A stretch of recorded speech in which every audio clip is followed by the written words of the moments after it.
Hi, how's it going? Good. Okay, so my name is Brian Stofer, and I'm the co-founder of REFLUX Consulting. I have to apologize in advance if I'm seen reading the majority of my presentation. What I have to say is extremely important and uber relevant, and I try not to mince words, so there'll be a lot of times when I'll be down here, but I'm really with you, okay? So at REFLUX Consulting, I also work as executive reimagineer, macro cultural paradigm recalibrator, and chief acronym designer. Over the past year, I have been working closely with the Niagara Artist Center, or NAC.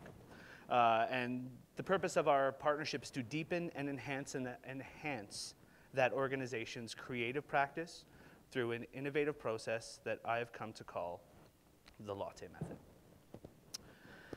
Now, NAC's Minister of Energy, Mines and Resources has worked closely with me on integrating the LATTE Method. Unfortunately, he can't be here today, but he is extremely excited that I'm able to share NAC's progress using LATTE with you today. I'm going to tell you more about this method and describe some of my work with NAC in a moment, but I'd like to start things off today with a little thought experiment, if that's okay with everybody, that can maybe help highlight the value of what I refer to as creativity. So, what's in my hand? What do you see? If you're like most people, you're probably thinking it's a run-of-the-mill Melba cracker or a cocktail cracker. Small, bland, unimportant. Ho-hum, if you will. The only thing that can make this special if it's holding up a tapenade or the smoked salmon mousse. But look again, and this time being careful to not let your preconceptions shape what you see. Maybe this is not a cracker at all, but a fossilized postage stamp. Or a double box spring used by gherkin-sized mini people. Perhaps an ancient scribe accidentally left one of his people's holy tablets in a food dehydrator, and his shrunken square is our only remaining key to understanding the mysteries of a lost civilization. Or who is to say that this is a little square, because it doesn't really look like a square to me, is not a naturally occurring coral sponge microchip that will completely revolutionize the fields of both computing and spongeology in years to come. Suddenly the story's become much more interesting, doesn't it? Because we don't already know how it's going to end. And because the very thing we are inclined to dismiss as unremarkable has become rife with potential. You see, once you step outside of your habitual mental reflexes, once you cast aside old paradigms that corral your thinking into familiar dead ends, the exciting horizon of opportunity opens up. Your sense of what the world is or could be broadens dramatically. Indeed, you become an active shaper of reality rather than reality's passive shapee. That's what I'm talking about here. In essence, this capacity to achieve the possible within and go beyond the confines of actual is what I mean by creativity.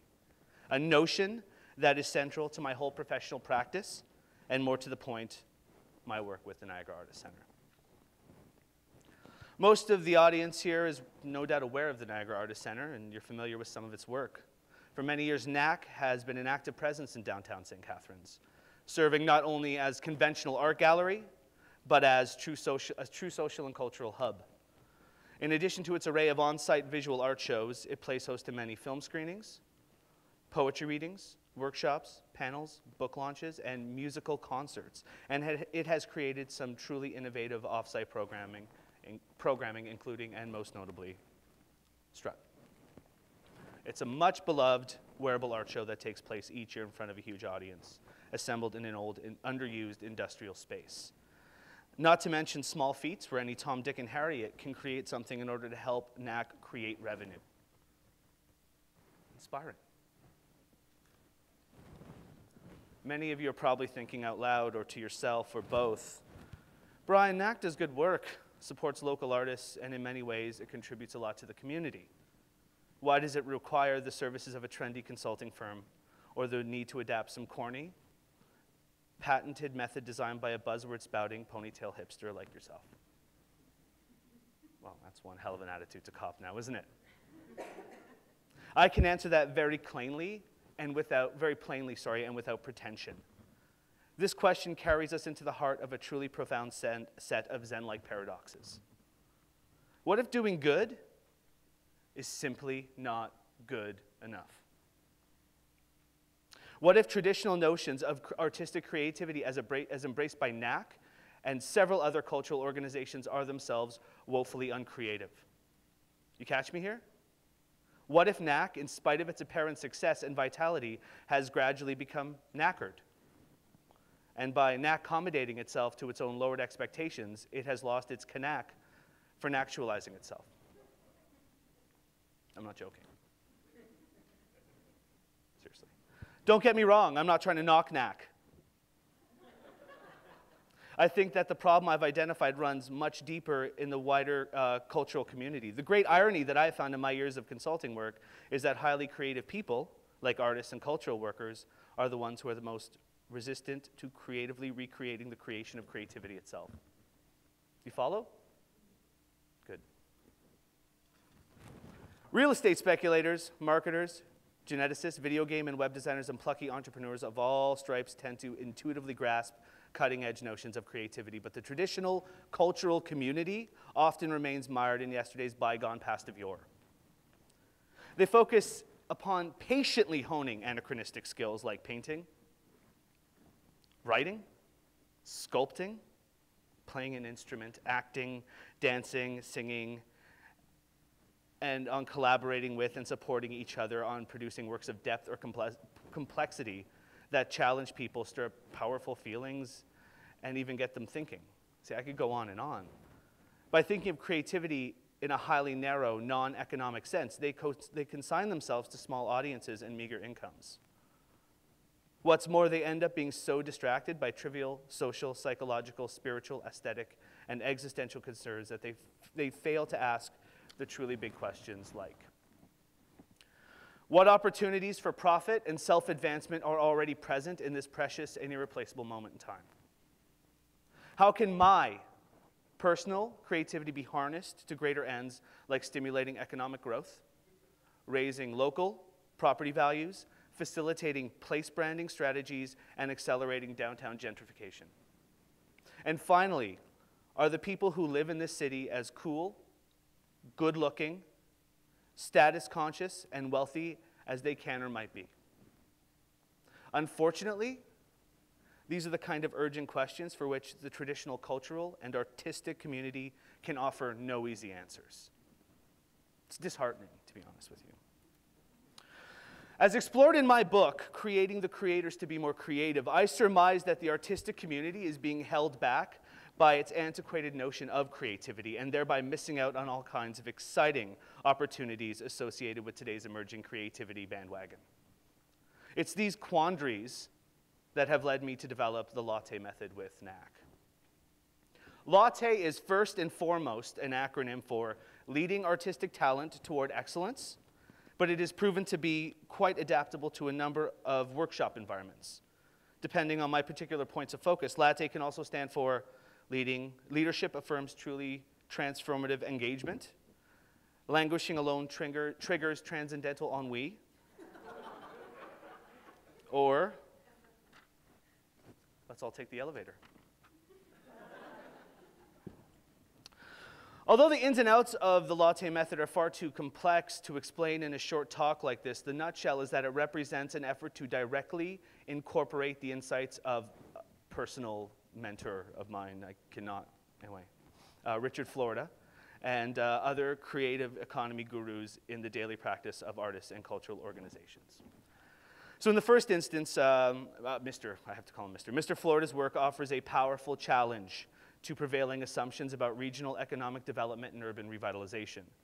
Instead of placing priority upon the provision of decent jobs, educational opportunities, public services, and infrastructure for existing local population, Florida wisely argues municipal leaders need to focus upon creating the hip amenities and lifestyle opportunities that can attract and retain today's creative class of mobile young knowledge workers. Filtering sewage from our drinking water and preventing catastrophic fires may be important to local life in a way, but it is simply not as enticing to the ever-fickle creative class as a host of other things. A vibrant downtown arts and music scene, bustling street life, ample opportunities for skateboarding, Pilates, hot yoga, skateboarding to Pilates and hot yoga, cool cafes with good coffee and reliable Wi-Fi. I actually want to make sure that every functioning town has Wi-Fi ports on every street corner, because data is not free. Sorry. Oh, I just got completely derailed there. Pretty lampposts and street signs, not to mention a carefully manufactured sense of cultural and architectural heritage and a cosmopolitan ethos of ethnic and sexual diversity. My starting point for the LATTE Method is that Florida's work with its expanded conception of creativity also proves a powerful challenge to the artistic and cultural community itself. Can this community ditch some of its antiquated, stick-in-the-dirt, countercultural ideas and embrace tomorrow's challenges? Or is the creativity train going to leave it behind, crying into its artistic hanky on the platform of now at the train station of status quo-ness? Think about it, right? Applying the LATTE Method.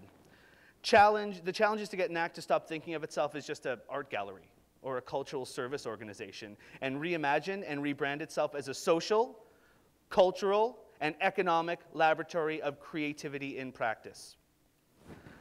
Take, for instance, Florida's Gay Bohemian Index. In his travels and research, Florida found that per capita open homosexuals raise the property value of the locales they inhabit. Could NAC hire gay bohemians to be present in the public to raise property values downtown? Why should we let the current lack of openly gay people hamper our ability to attract the creative class? Let's stimulate a gay presence, and let's quickly make downtown St. Catharines the place for LGBTQ, lesbian, gay, bisexual, transgender, queer, to hang out and create art in the open. Come out wherever you are and proudly proclaim, we're here, we're queer, and we're profitable. Urban underclass makeover team. If it is true that you have to dress for the job that you want, then much of the populace of downtown St. Catharines is busy applying for work as an extra on either Trailer Park Boys or a sequel to Deliverance. Never seen so many Argos fans in one place. Could we have student hairstylists, fashion consultants, makeup artists, clothiers, maybe from right here at Niagara College? Offer free makeovers to downtowners. Maybe we could create makeover drop-in centers at popular St. Paul events. Let's work with the Downtown Association and the daily annual car show for makeovers too. Why not go to a homeless shelter and make them look fabulous? When I was in Paris, and this is no joke, I saw a homeless in skinny jeans and sporting an iPod. Let's be honest, formal training and a background in art is important, but it is more important to look like an artist than to actually be one. This is how you create a scene. And it's an exciting scene. Creating a vibrant music scene is vital to the lifeblood of every functioning economy. It comes second to only indoor plumbing, in my opinion. It is crucial to create a scene of bands that look the same, sound the same, dress the same, and are the same, but different. Take an old dilapidated church that is no longer needed for worship and invite indie bands to play. Speaking of musicians, instruments are at present out of date and passé. We need more bands who do not play instruments but create their music via laptops. Yes, instruments just take up space, laptops do not. Less space taken up by clunky instruments allows more people to fit into a found space, thus creating more revenue. It is that revenue that will help support and inspire other happenings to happen and create an economy for artists to thrive. And as a bonus, it's a great way to incorporate branding, revenue. The Working Class/Creative Buddy System mentoring program. This is where the creative class takes an unemployed factory worker or skilled laborer under their wing for a day, trying to bridge the divide between the recently arrived knowledge workers and older, down-on-their-luck industrial workers, and that is crucial to the LATTE Method. Take, for instance, the first participant of this program, Earl. He is 53, an unemployed spot welder, and has been out of work for 9 years. He has no discernible, relevant skills for today's functioning economy. Lacking the soft skills required to make his way in the world today, he has been offered an ample opportunity to job shadow a 22-year-old OCAD grad named Creef. And in April, Earl will have his first showing of reductionist sculpture art in a basement coffee shop on St. Paul Street, and we couldn't be prouder of our Earl. He's a special little guy. Earl aside, though, the program has experienced a few setbacks, including some laborers take issue with starting the workday at 11:15 a.m. They're not keen on espresso. They don't possess a Gmail account. Some don't even have an email account, which is ludicrous. And they actually want to do work, like actual work, which is kind of difficult. But it is in its infancy, and we are currently working out all the kinks. Empowering service workers by recognizing the creativity exercised in their unskilled dead-end jobs using old, irrelevant measures like unionization, better pay benefits, etc., will provide the kind of security that creativity kills dead. Now, I'm all about the creative class, but let's shift our focus for a second and talk about the people who do not work in the creative sector but demonstrate infinite creativity in their day-to-day jobs. The barista who makes my latte. Just the right amount of foam, milk, and cinnamon. You can't teach that. The mechanic who works on my Prius, makes my engine whisper quiet. You cannot teach that. The 13-year-old who delivers my paper, it's folded in a way that the style section remains unscathed. You cannot teach that. The 9-year-old Indonesian girl that made my pants.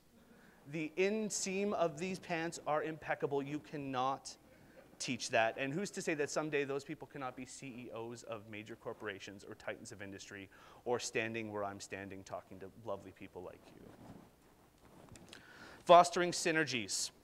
The arts encouraging cultural tourism. We exist in these silos, but we have to foster synergy in other areas. For example, let's put the bank back in Banksy. GIC-themed graffiti contest sponsored by CIBC. iPhone hyperbole. NAC is currently working with Apple to patent a Latte Lomo filter. Okay? They're creating it and patenting it, and what this does is you take a picture of this city of industry and it becomes a city of creativity and promise and beauty and creativity. It is promising. At the beginning of this presentation, this Melba cracker was just a cracker. But now it is so much more than just a Melba cracker. It's an empty canvas full of promise. The promise of a new day, a crispy, salty, and tasty new day with ample amounts of fiber and promise. Can we do it? Can you do it? I'm doing it, and I'm going to keep on doing it. It's your turn. Thank you very much.